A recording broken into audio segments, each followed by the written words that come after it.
Does anyone else ever feel like big marches just aren't hitting the same like they used to? Like, don't get me wrong, I love a good march, but at some point, a part of me feels like this is all starting to fade into the background a little bit. Because let's think strategically for a second. For most non-violent protests, you can really hope to achieve one of three things. Changes to individual behavior, like having more people choose to ride a bike, legislative changes, like having a representative either pass or block some sort of bill, or changes to public opinion so that more people will join your cause. We're at a point where the problem can't really be solved by changes in individual behavior, and our leaders have made it pretty clear that they really have no interest in listening to us. So really that just leaves us with option 3, getting more people to join our cause. But we can't always expect the same things that have worked and gotten attention in the past to always work again in the future. In fact, we should probably expect them not to. So if we want to keep getting our message across and bringing more people into our movement, we have to get a lot more creative. In other words, we have to be a lot more artistic with our activism. For example, when Iraq War veterans wanted to protest President Obama sending even more troops to Afghanistan, they didn't just stage a mass march, they staged guerrilla performances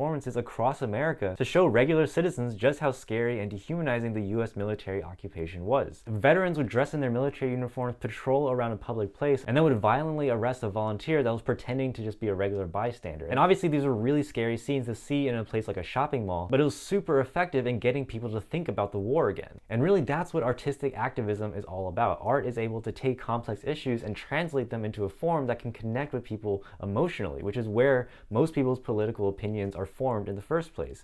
And then you combine that with the strategies and the objective of activism, and you have an incredibly powerful tool that I don't think we're using enough yet. Because the reality is most people's political views aren't formed by facts alone. They are much more influenced by emotions, by how we feel about certain issues. And really that's the domain of art and storytelling. And that can be any form of art, sculptures, painting, performances, music, whatever it is. The point is that art can make the politics feel personal. And when something feels personal, then doing something about it seems a lot more obvious. So with all that in mind, the question really isn't how do we tell people about the destruction in Palestine or the impact of all these mass deportations, is how do we get them to feel those impacts? How do we get people to feel what it would be like if there were no immigrants or queer people or women? How do we get them to feel what it's like to have bombs dropping on you 24/7? And how can we show people what it would be like if we actually invested in our communities instead of war? Those are all questions that require an artistic answer. For a lot more examples of what this could actually look like in reality, as well as more practical ways that you can get started, check out the latest issue of the Conscious Citizens Dispatch newsletter. You can sign up for free through our link tree to get access to it, along with a growing directory of helpful resources. And also, if you want, it's a great way to support our work for as little as $2 a month.